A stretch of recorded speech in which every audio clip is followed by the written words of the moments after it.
Welcome to Bella Vista High School and our preview of the 2025 lacrosse season. I'm George Tharlson from BV Live Sports, along with Jim Goldsmith, entering your second year now as the head coach of the boys lacrosse program. Let's start by talking about year one and your thoughts now with that first year in the books. How are you feeling? Uh, I'm feeling great. Program's doing a lot better. Where we're at right now is actually light years beyond where we finished last year. So we did a lot of travel ball over the summer. We traveled all over not U.S., but all over California, and we got through fall ball and did a couple more tournaments in the winter, and we're up and rocking and rolling right now. And I know that when you started last year, you did a fall ball program too. And then, of course, having that whole off season with the summer, talk about how important that is and how it helps the team develop. So my philosophy is always trying to keep sticks in these guys' hands and keep them working, constantly improving. So fall ball is very, very important. There's a lot of programs that don't do fall ball or even some sort of travel ball or push them towards travel ball. There's several that just want to take the time off so they don't get burned out, where we push all year. We've actually switched the entire program to all year round right now. Wow. And the response from the guys, how's that been? It's been wonderful. Yeah, they absolutely love it. I'm getting a little pushback from coaches and parents that their kid is quitting the other sport and they're going full-time lacrosse. So, you know. Well, and I suppose that can happen. Obviously, there were a couple of your lacrosse players that played football, more than a couple, but Matthew Bunny and Chase Jones come to mind immediately with their experience on the varsity. Didn't see anybody on the varsity basketball team this year, although Max Morris did play last year.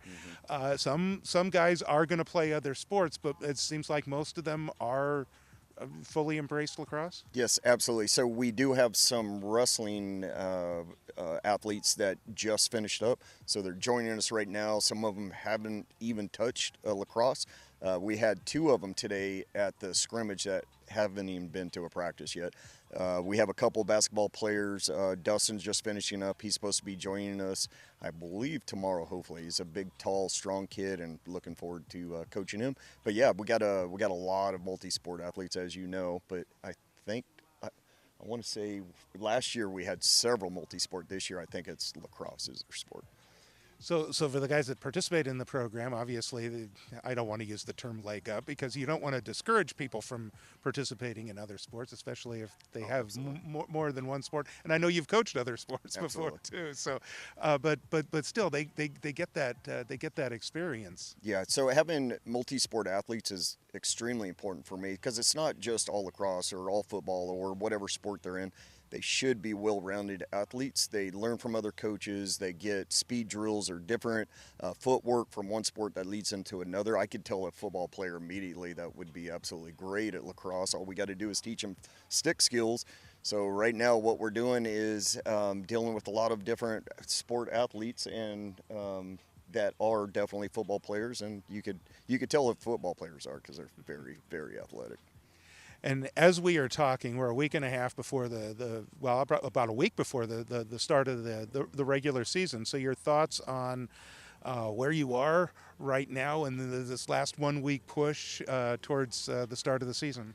Yeah, so what we're experiencing right now, it's snow week or President's Week, so we got a lot of people on vacation, and then we're going to hit it really hard come Monday and do pregame the whole week and get ready for Davis. Davis is a very good game for us. It'll be a great matchup. They're very, very physical. And going into that game, we played them in fall ball, so Davis was at fall ball, and they were obviously very physical. But what we got to do is we got to buckle down from the Jesuit scrimmage. What happened is a little bit of stick skills and attrition from they were extremely tired. So we were tied 4-4 going in at half, and then we started getting tired. So we tried to run with 13, had 5 middies, so not even 2 complete midi lines, and it turned out really well, though. So they learned a lot. It showed me a lot. We get to adjust to it and then hit Davis, and I believe we haven't beat Davis in over 10 years. So I think this might be our year. You might know better than that when the last time we beat Davis, but I'm excited to play, and I think this is our year for beating Davis. Well, I'll certainly research it because I've been known to do that. But Awesome. but we'll have that information ready by next Friday night. Excellent. Perfect. So let's talk about goalkeeping. You have one coming back, and then you have one that's kind of embraced the role but never had not played it before. That's correct. So last year we lost River, which he graduated, obviously. And Chase, we went 50-50 last year. This year we have a little bit of nod. They're both Chase and Hayes are about equal stopping goals.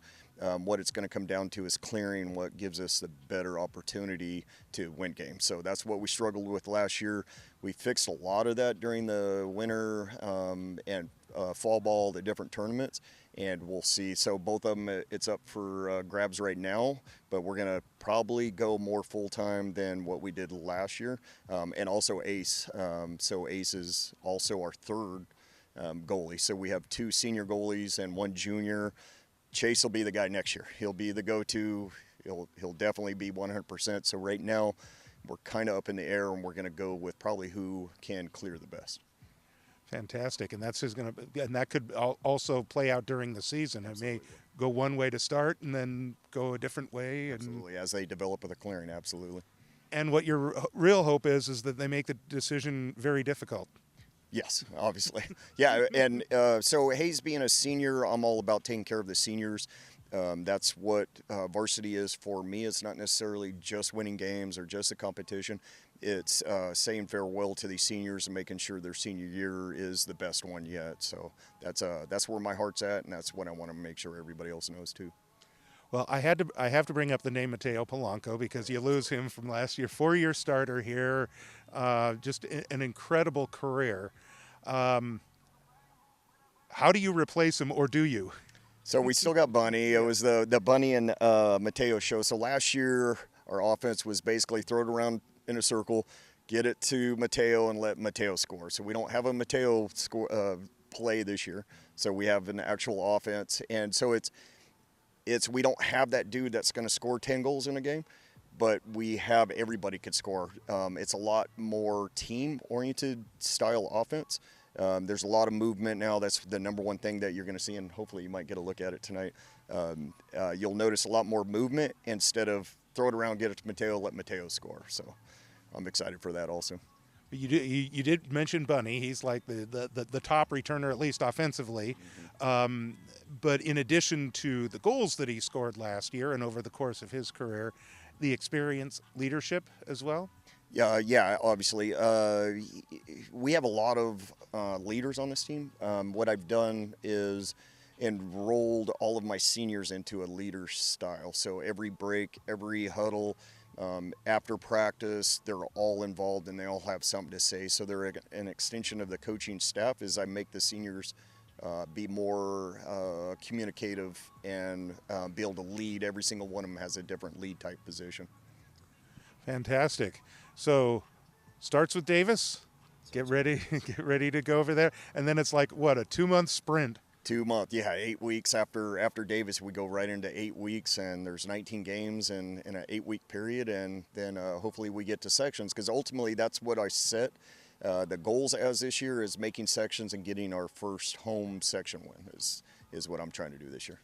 I understand the league's a little bit different this year? Correct. So CVC, we were in Delta League. Delta League is no more. SFL stayed together. They moved some of the teams around. Basically what they tried to do is create a D1, and then CVC would be more of a D2 through D4, and there's 14 teams. So there's an A and a B. It doesn't mean skill level. It could be north, south, east, west. They could have named anything they wanted to. So now they have 7 teams per conference, I should say per division in the conference. So there will be a CVC champion, and then the latest word that I got from CIF San Joaquin is that there are going to be 2 from the A, 2 from the B, and then 2 from SFL that go to sections, and 2 at large bids. So there'll be 8 total teams that make it to sections this year. And so the key is to be one of those 8. Absolutely. And be closer to the top seed as possible, right? Absolutely. So we were 9th last year. We missed it just by 1 game. If we had beat Del Oro, we would have made it into sections. and that was 9-9. And my prediction is either 15-4 or 14-5 this year. Optimistic. Lots of excitement. How are the guys right now? They're ready to go. They're chomping at the bit. We got a little bit of work from with Jesuit. We found a lot of things that we were weak on, and thankful for them. And then we wound up having a little food. So we're working on the community. We're working on the cross communication, and I think this year is going to be very exciting for us. Well, fantastic, Jim. Thanks for joining us today. Appreciate it, and best of luck this year. Thank you, George. I appreciate you. Have a good one. That's Coach Jim Goldsmith, and join us Friday, the 28th of February, for the debut of Vista Boys Lacrosse against Davis right here on BV Live Sports. Go Broncos.